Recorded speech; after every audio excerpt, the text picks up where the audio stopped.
areas for prioritizing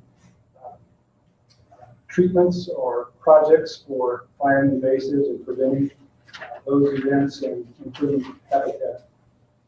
And why that's important and why I even bring it up here today is that the way that it affects us is that no, it's not our primary threat, but guess where all the fuels project dollars in the Bureau of Land Management are headed in fiscal year 2015. We do fuels projects, you guys, for not only sage grouse, but for mule deer and other things. And those funds are being funneled directly into the Great Basin for this project. Now, a lot of us, like myself and Don Simpson, struggle with that because it's kind of counterintuitive to us.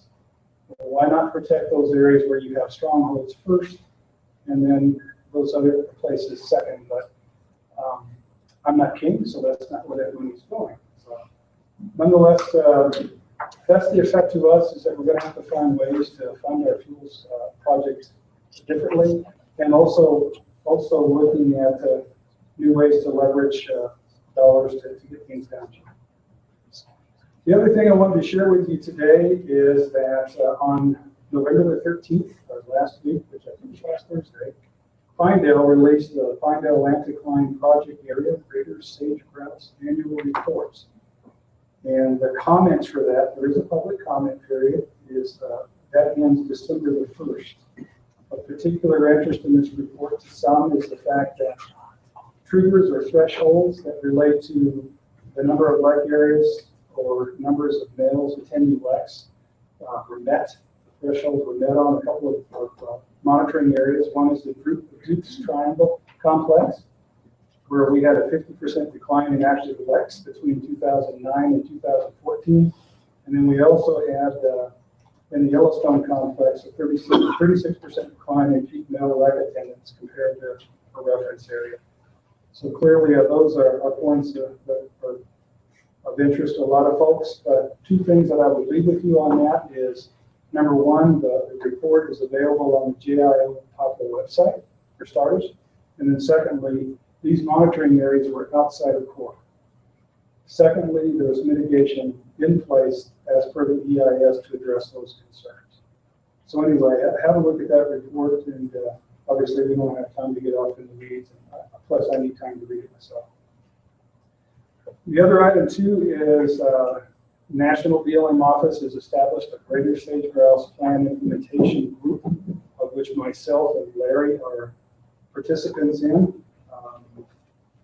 And essentially what we're going to be looking at, our next meeting is in Denver, and we're going to be looking at things like, when we go to implement these plans, building capacity to do what it is we need to do, our funding needs, consistency with the different programs.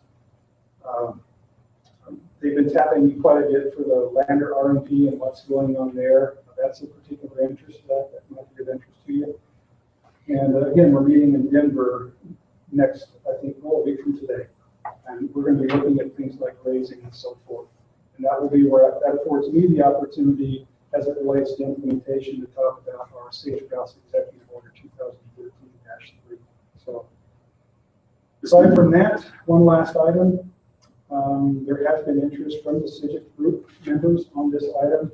Got an email from Chris Durham, who's the Assistant Field Manager in the Buffalo Field Office this morning, and he said, just FYI, but the cheatgrass treatment that was part of the Samson offsite mitigation package that Bill Ostheimer worked with Samson on last year has been completed. So that's a good thing. Well, that's about it. Okay, thank you. Brad? Any other questions? Only if I have the answer. A couple of questions. When I talked to Don here a couple of weeks ago, there was some mention of some sage grouse funding that would come through Interior. $6 million is being thrown out for this fiscal year. Unless I misunderstood him, or is that part of the fuels money that's been reallocated? Don't know. I haven't heard that figure. The figure that I hear about nationally for fuels is 15 million. That's a national figure. I think after the fiat siphon, if you will, is like $1.5 million for the remaining states, which is, to this state, equates down to $200,000, which is not really very far. Just a request, Bob, is buddy, as you get into the sage-grouse implementation group with the interior, certainly I think something we want to send up is there's got to be something to deal with wild horses. We have wild horses, the core, these population objectives need to be reevaluated. And those, the AMLs need to be reevaluated on BLM land when we've got sage-grouse forest. I hope you can push that message. There's a disconnect that you see between the wild horse and burrow program and sage-grouse in the west, but us that are out here front and center know this is a big issue. Senator, you're right, and quite frankly, it also came up last week twice. It took till like this, the end of the second day, but it was a bit of a, I don't want to say that 800-pound gorilla in the room, but it was mentioned because clearly the discussion was on fire, invasives, livestock grazing, drought, and things of that nature. It was being danced around a little bit there, but it did come out in full force, and I will carry that message forward. Just remember, it's invasive livestock. There you go. Okay, They not all. Brian. Just a couple of things on my end, I guess, they're still finalizing the rules for the farm bill, but we are moving ahead, with that as best we can. We have established, batching dates in Wyoming for the 19th of December, and then again on the 20th of March for the formal programs, including with SGI, those types of things. Still a fair amount of uncertainty with our budget. It generally looks like we're going to probably receive about an 8% decrease this year. It looks like the initiatives nationally are going to take a pretty big hit. I don't know if that'll be the case with SGI or not. We essentially requested slightly more than we spent last year here in Wyoming, but we don't know if we'll get just yet. When will you know that? December? Yeah, that's what I'm guessing by the first year. Otherwise, I guess if you've been paying attention to the media, we have been kind of slowly moving the easement thing forward. We have been closing a few of those here as of late, and I think that thing's kind of starting to move along a little bit. We're kind of figuring out the new easement program and working through that process with everything after a while. Good. Right. Brian, I want you to hear this as just a suggestion, something that when I was on the tour with the secretary in Pinedale, there was not as close a relationship between the SGI team and the CCA teams as there could be. And you and I can talk about that more offline, but I think getting a relationship going between those two efforts would be to all of our benefit. Sure. I mean, on that statewide effort, I mean, we are a major funding component of the CCA outreach effort. So yeah, we're there. It's the field division of it that needs to bind itself up. Sure. Okay. Hey, Brian, what were your dates again? The 19th of December and the 20th of March. Nancy, you weren't here when we called on DEQ. Do you have anything you want to? Just one quick update. DEQ Sage-Grouse Task Force is comprised of members of each of our divisions and then further members of each of the divisions that might happen to run a particular program within a division. But we've been working with Mary to get up to speed on all of our data. As of September 31st, we had entered January through September 2014 data. And by the end of the year, we'll have 2012 and 2013 data entered. And just as Susan mentioned, it's becoming a regular part of our permitting process. It's depending on if it's an air quality permit or a land quality permit, we might be uploading that data monthly, or it might be entered on an as permitted basis. But it's become something that we're becoming familiar with, and it's a routine part of our permitting process. So it's a good thing to be reporting from DEQ. Yeah, and along with Susan, Nancy really spearheaded the state agency compliance part. DEQ was great. Thank you for that, you and Susan both. Pat? Hasn't initiated anything for the Wyoming field office. I checked with Mark before he left, and he didn't have anything of note for the meeting today, so Okay. I don't have much substance to report. Well, I will add one thing. Buddy's bad news are good news. We have just hired Lisa Solberg-Schwab as our new sage-grouse biologist in the Wyoming ES field office. She will become our liaison with the state of Wyoming. So, sorry, Buddy, but thank you very You much. guys want anybody that needs a job? Don Simpson appears to be out of work. Yeah. Drop on my phone. For a more national perspective, which is where my position is focused, we did publish last week on medicine sage-grouse, listing as a threatened species with 1.4 million acres of critical habitat designated. It was proposed as an endangered species about 2 years ago. We did get it back to threatened because of all the conservation efforts that have happened on the ground. And we did reduce the amount of critical habitat by almost 250,000 acres because of the feedback we received from the local folks. It is a very different situation. I did not work on that listing decision at all. But you're down to less than 5,000 birds, of which 80% are in one population. So one stochastic event could be the end of that particular species. They're not conscious. So it's an incredibly different situation. Our next step is we're examining by state distinct population segment. And that decision is due at the end of April 2015. We are actually trying to push to see if we can get that done earlier, simply because we have so much going on with the greater logistics. Other than that, we did have a training workshop for internal, actually like 3 weeks ago, to train our new collaboration biologists. These are positions that we have put into the agency, which we got by stealing other bodies within our own agency on that. And these folks are to help our constituents on the ground. If they think some of the sage-grouse provide the technical support to the extent that we can financially support the conservation efforts. We have 3 in the state of Wyoming, Brad Rogers, Colleen Hope, and Rox Rogers, who came out of partners program in Montana.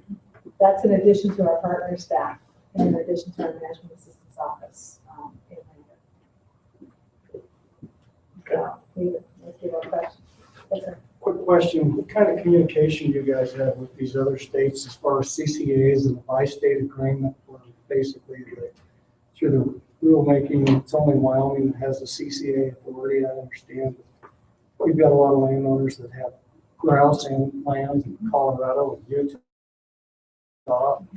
Where are we at with those other states as far as, are they going to adopt the conservation measures and accept the Wyoming CCA on this private land? We actually have a very robust CCA program in Oregon, as well as Idaho, although Idaho has some technical glitches, so they have some concerns with it. The CCA tool is available to anyone who wants to use it, whether or not they would adopt it much, as Wyoming is written, really depends on the individual landowner as to whether or not that works for them or not. They have the opportunity to tailor it separately if they so choose. I know that our FMC folks have left to go meet with our folks in our field offices, whether or not here or most of them are here right now, is because they're also developing this CCA. So it's a tool available to everybody. To say that they should do it just like Wyoming, I don't think we have quite the buy-in from the other states. You misunderstood my question. On holidays.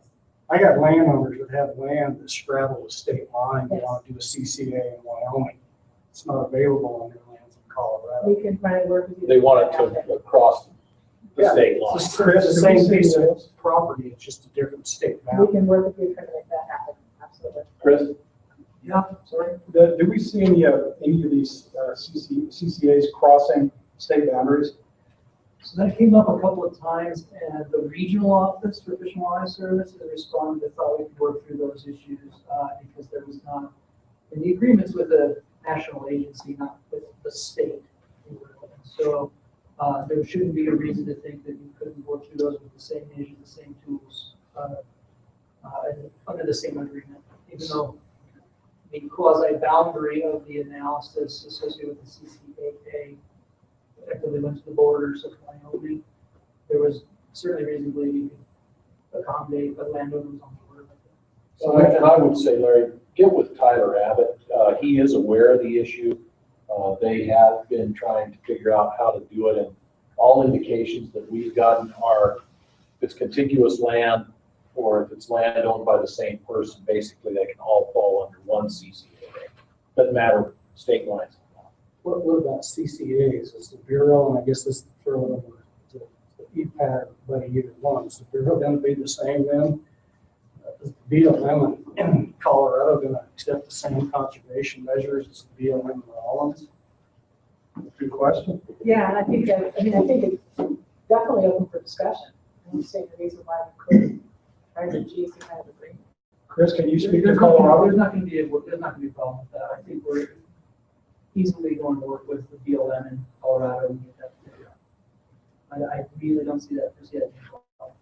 Generally, those allotments that are on both sides like that, there's a lot of communication on those in there. So I don't think this will be anything new for them to suggest these are the kinds of measures that are appropriate.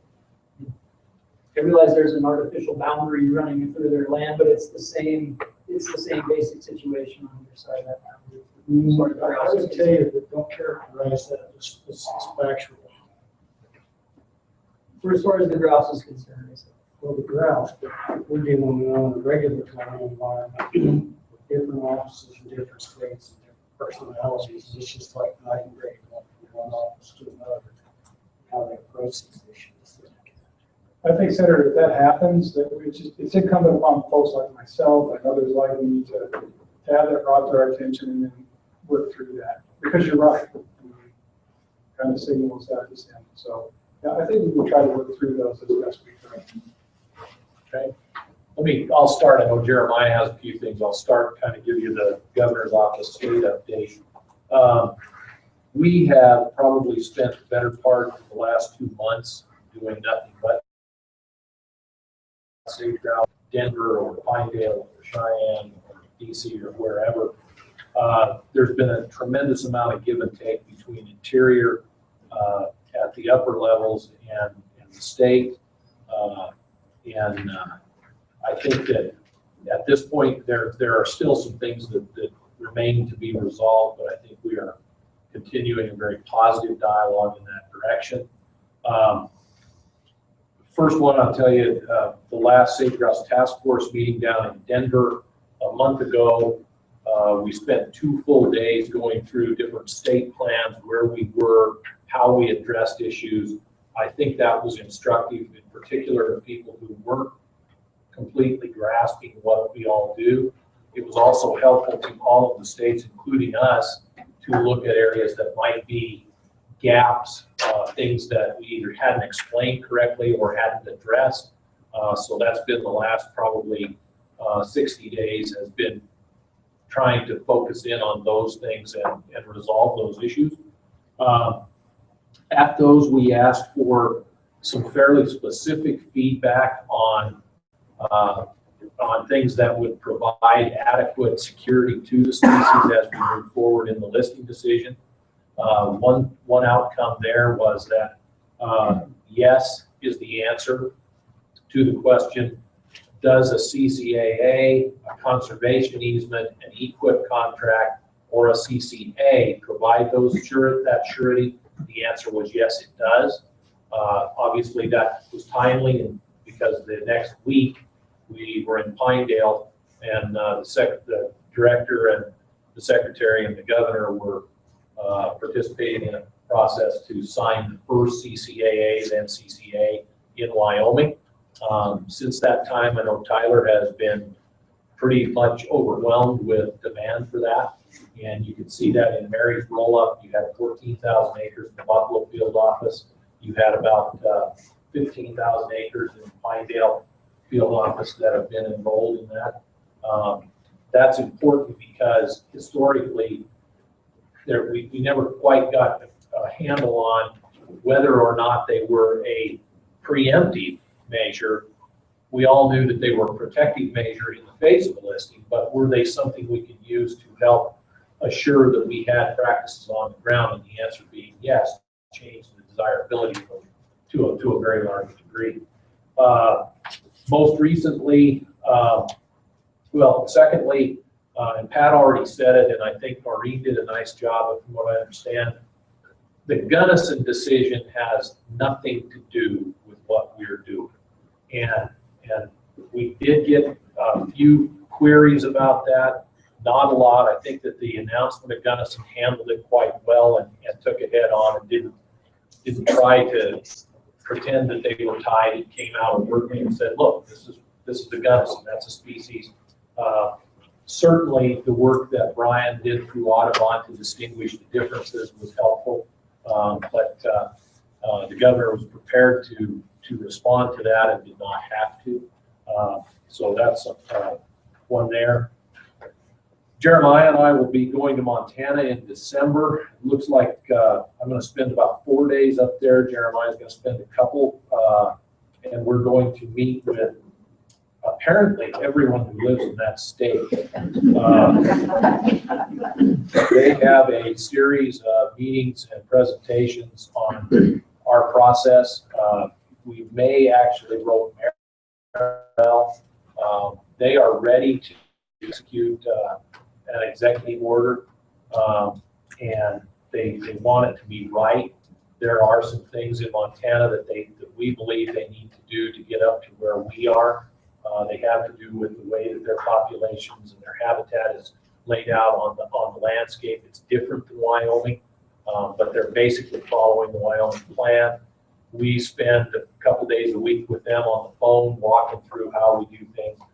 The critical part in Montana, for those who work across that state line, Lyndon and others, is that they get one shot at getting this right because their legislature only meets every other year. So it meets in 2015 and then doesn't meet again until 2017. So the funding, the regulatory framework, the designations have got to happen in January of 2015, which is fairly timely since we're going to have a listing decision coming around in that year. We'll also meet with the state of Utah tomorrow. Jeremiah, more than I, has been on the phone with them, but we'll sit down and walk through their plan. Obviously trying to get the states, particularly in the Rocky Mountain region, aligned, and we hope to have some conversations with Colorado as well. Colorado's trying to take a 1,500-page plan and get it down to something that means something and you can actually read. I think they're making good progress on that. They were distracted rather greatly until the first Tuesday in November, whereupon we can now actually do some work since the governor, their governor is. Get a quick rundown of stuff that was going on, but I know you had some more. So, Quick question. Yeah. So is Montana amending their executive order? They came out. it came out with an executive order that said they will have a plan. Is really what they did. This would be the plan. That was part of the plan, to come up with a placeholder and come back when it was less politically sensitive. I would suggest that there's a great opportunity right now for your offices to work with Colorado to get them sort of past the Gunnison issue and on with graders, because that's really, from what I'm seeing and talking with them, a real blockage for the grant. And one has nothing to do with it. I will share that right after the Gunnison decision, the developer's office contacted us and they indicated that they were working the two apart from one another. So I think that's a good sign along that line. And Linda, to your question, I think part of what we're going to do when we're up there is to demonstrate to Montana that there's a lot you can do without having to go through your legislature and really get this off the ground. That's starting to sink in with them. They look to the legislature as the launching point. Well, you can launch today. Yeah, and let me just interject it, because I think we are somewhat spoiled by the fact that we've worked so hard at this as long as we have. But in one meeting, a representative of another state said, well, we don't have kind of woven hands in the air. And I said, seriously, you don't have discharge permits when you drill a well? Yeah. Hello? And then they said, oh geez, we didn't, they're so focused on one thing that they don't really look at where they have opportunity. And I think as a result of that, that's why we're willing to spend the time, is to ask those questions, say, well, this is how we do it. We don't care what their plan looks like. Obviously, it's of great importance to us that they get them done. And so that's what we're trying to do. They've got some fair issues. that they do. Well, I might just share, because Senator Schiffer and I were really the point negotiators for Wyoming on the Wolf deal. And we went to Utah several times with Idaho and Montana. And Montana in the Wolf situation made the fatal mistake of their legislature did of delegating all the authority for wolf management to their, whatever they call it, fish, wildlife, and parks, whatever they call it. And then because of the political gridlock in the legislature and the conflict with Governor Schweitzer, they couldn't get it back. And so Montana could send legislators to meetings till the cows come home, but they couldn't make any decisions or get anything done because the bureaucrats in the fish, wildlife, and parks had control of the issue. So I hope they don't do that. I hope they learned their lesson and they don't do the same thing in sage-grouse. If they do, you can just forget the Montana legislature because they totally emasculated themselves in the wolf deal and they were worthless. That's one of the meetings that we will have up there with their legislative leadership and with a number of individual legislators who are interested. So that's a good point. What did, Buddy, did you have a chance to talk about a timeline on RFPs? I just to lay this out here, I think this is important because it does present a problem for all of us moving forward. And the two of you are going to correct me where I'm wrong in terms of the general dates. The BLM and Forest Service are set to release their land and resource management plans sometime, probably early next year would be my guess. Spring? Yeah, I think spring. Which is July in Wyoming. Minor going. And of course, set to try and make final decisions by August or September. Now, there are some issues in there, depending on what spring looks like. There is, of course, the PO period, the protest period. There's also the governor's consistency review, and there are timelines that would have to be adhered to. And I know that the BLM and Forest Service are struggling, but do we put out 15 plans west-wide, or do we sort of piecemeal this out so that, in particular, the NGOs have an opportunity to review all these? I told my deal down to send them all warrants. We're going to have a team and we're going to go through it. But I don't know if that'll win the day. I borrow some of your team. I'm not worried about some NGOs. But in any regard, there is that timeline that sits out there now as it relates to the Fish and Wildlife Service. They've got their database that they're being input in on right now. That will close down at the end of this year. And they will immediately go into their modeling phase. And how many models are you looking at? 6 or 7? 4 that we're doing. Okay, 4. 3 that are being done. Okay, so there will be many models that will be run. And ultimately, as I understand it, the 3 decision makers will make their decision and make a recommendation, of course, to Director Ash by the end of May, I believe, and then Director Ash and the department will have their decision-making period through the end of the listing decision.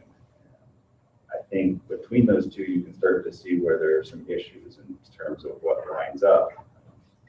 First one being the input for those models are going to be whatever is proposed in the resource management plans. And if anything changes as a result of protests or the governor's consistency review, the models then become problematic. So that is something that is of concern to a lot of us, I think, including within the agencies as they see that. So I do throw that out there. It's important for us to keep an eye on those plans. Yeah, and relative to the modeling, one of the things that will be fairly insistent, have been, and will continue to be fairly insistent on is that a lot of the models that you see quoted, and a lot of the modeling that has been done, and there's nothing wrong with it, except it was done prior to our implementing the executive order. And so the assumptions of what disturbance would look like and the assumptions of what restrictions would be imposed are no longer valid. You can't go with a develop at your leisure model and say, you know, here's what happens. You have to go back and factor in the protections that are there. And so that's something that means you can't just pick up Gardner's model and rerun it. You can't pick up Matt Holleran's models and rerun them because none of the protections were there when that was done. So in fairness, and without being critical of their work, the conclusions drawn by a research study that ended in 2007 are wrong because you've done something since. And that's why it's important to run concurrent models and be sure that we account for everything that's been done, whether it's in Wyoming or Idaho or Colorado. That's critical. And Pat, you know that, but that's something we'll continue to reiterate through this process. And let me clarify that point too. You're absolutely right, Bob. And also to clarify that models don't give us the answer. Models give us information to consider in areas where we can't, you know, we have to project forward somehow. They just give us a little more tighter boundary views, but they are not the answer. And I bring that up because that is a particularly difficult issue for us to try and address sometimes because we have done something, and the basis of our Wyoming plan is to do no harm to sage grouse. So to come in and say you can have no disturbance is not consistent with what the science has taught us all along. 5% or less, there's a do no harm piece there. And obviously we want to run that and test it, but it has been run, it has been tested, and it has been upheld. So that's something that we need to factor into those models and say, okay, this is the world we're living in today compared to what it was. So, go ahead. The last thing that I was going to throw out, I drafted up a letter to be sent to the city from the governor relative to the executive order. We all know it has in there the provision that both executive orders, 2011-5 and 2013-3, both have in there that they will remain in effect until August 18th of 2015. That's the 5-year time frame from the first executive, I guess the second executive order that Governor Friedenthal instituted. So the governor will be asking for you all to provide to him your recommendations relative to his execution of a new executive order. And so I think at the next meeting, it would be worth our time to have a good conversation. We'll try and provide you as much time as possible to do that evaluation, provide those recommendations. But there is express intent to move forward with the new executive order, and nobody should expect that it's going to be any less restrictive than the existing executive order. And we will meet in January. That meeting will be here. And I think we'll have Mary do a doodle poll, but I'm assuming we'll try to meet. I would like that meeting to take place after the legislature is in session. I know that inconveniences both Kermit and Larry, but in particular because there will be issues in front of them, I think it would be good to do it and we can start that process. That will be the bulk of the agenda. We'll be walking through the existing, finding areas where we think we need to beef that up or change or make adjustments. And I think it's a fine tuning. It's not a over-engine rebuild here, it's fine tuning. But one of those will be the core area boundaries, areas where we know we should be larger, areas where we know we missed and don't have birds. That all will be part of it. Those of you who went through this from the beginning will remember how intense this gets. If he's looking for answers in an execution of a new order in August, that means he'll want information in June. And so you'll have about 6 months, and it may truncate our meeting schedule again as we did in 07.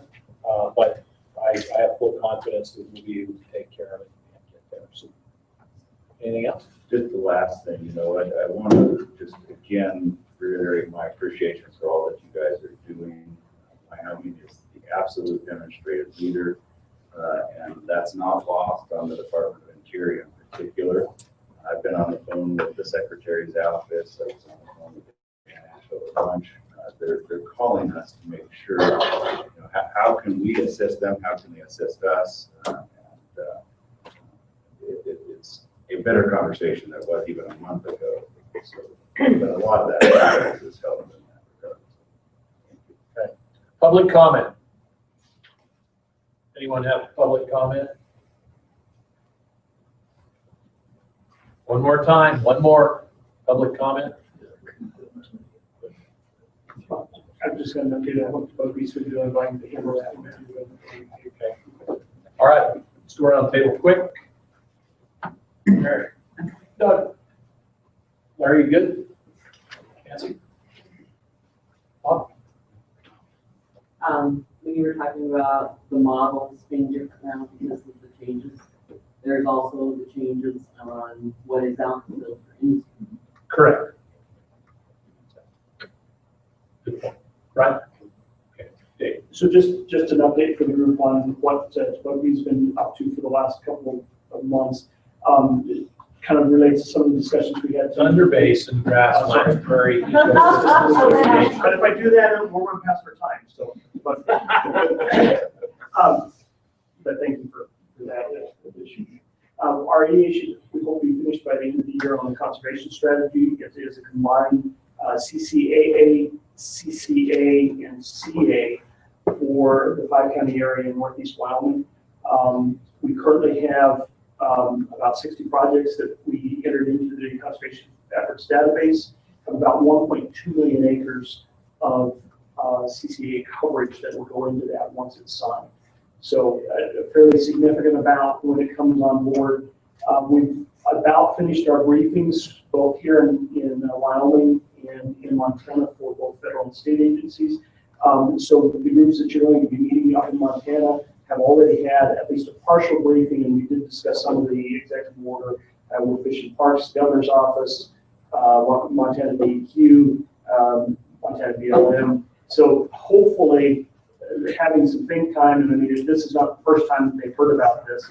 Maybe they've heard enough, we can start making some good progress. And we actually had very good responses from all of those groups in talking about what we're looking at doing. And the other thing that we're starting locally is a joint UW-ARS, which is Ag Research Services, located here in Cheyenne, a joint research initiative for the 5-county area up there that's just getting started. We've got about $100,000 already dedicated to research and looking at putting in a couple of grad students to supplement and augment what we're already doing on the ground up there. Again, simply because we see the need for additional information, we'll be starting publication of some of the data that we've been collecting over the last decade plus. So those should start coming out here around the first of the year, middle of the year, hopefully. Start having published papers for Northeast Wyoming as it relates to sage grouse. So that's kind of a very, very short update on some of the things that we've been saying. Thank you. You're on my withdrawal. Sorry, you're we passed you. I'm sorry. I'm not anyway. I want to thank 3 people on the team here because tomorrow, Doug and Lyndon and Paul and I are going to DC to pound on doors and try to move some of these things along. We've watched this long enough from the distance. You know, I've been there many times, but I think it's really important that we have somebody from ag, somebody from gas, and somebody from mining, and me, and we're going to see the secretary, the DOI sage grouse team, a variety of legislators, the CEQ from the White House, and we're going to see that we get heard and that Wyoming continues to lead the way to getting people to the closure of this process and a successful. Yeah, thank you guys for doing that. You might want to comment on some heads. Yeah, Bob, just one final. One of the things, and I'm not sure, we need to find out some more information, but we're starting to have additional potential impact on grazing coming back up into the equation of being an issue of concern for Forest Service. And Yeah, well aware of that. is something we're going to be tackling. You know, I'm sure you all are, but it needs to be addressed pretty frankly. Right. Joy? maybe as much a question as anything, but Nancy, the data that DEQ put in for mine permits and things, that's only disturbance related, correct? Right. Does not address any of the reclamation that's either taking place or is taking place, right?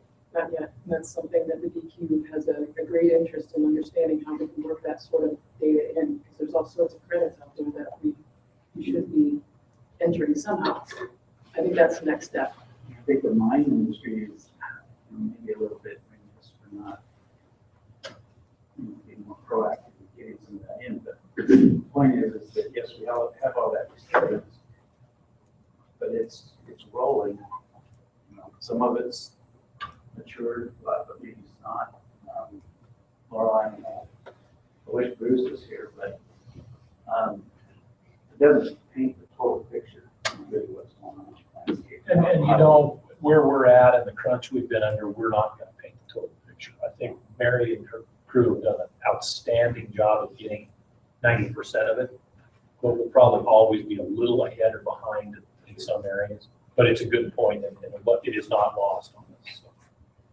Is there anything that industry can do to help start giving you any? Get her the data. Yeah, whatever data you have, even if it's on the back of an envelope right now, because I'll take your name and email and follow up with you. And I just sent an appointment to Nancy and several others, because we've got to figure out how to do this so that it's not burdensome for anybody.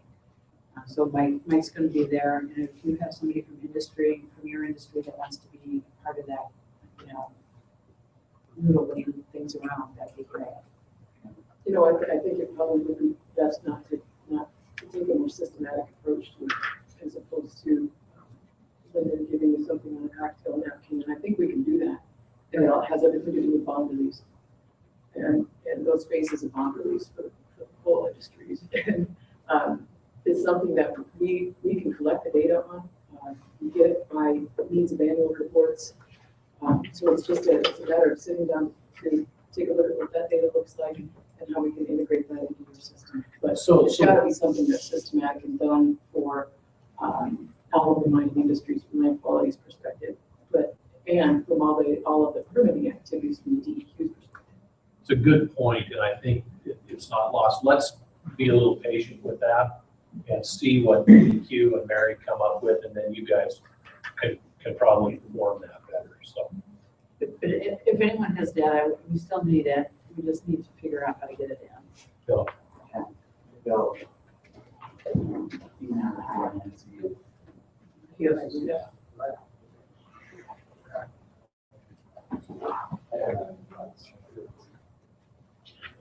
I'm not part of the committee, but I would just say that on the bond release part, that's certainly something we could submit. But we see critters inhabiting and using all kinds of habitat in state bond release.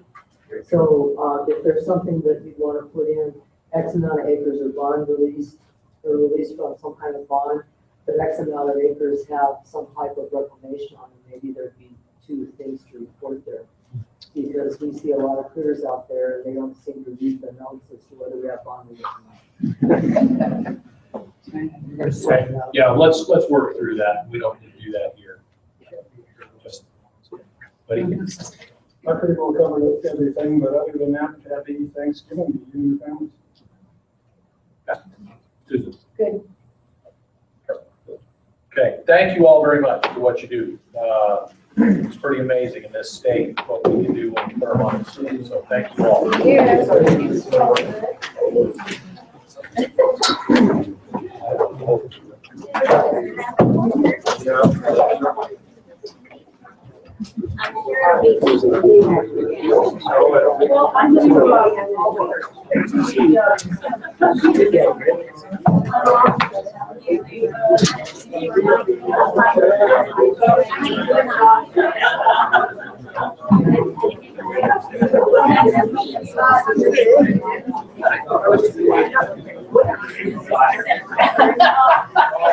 That 2 years.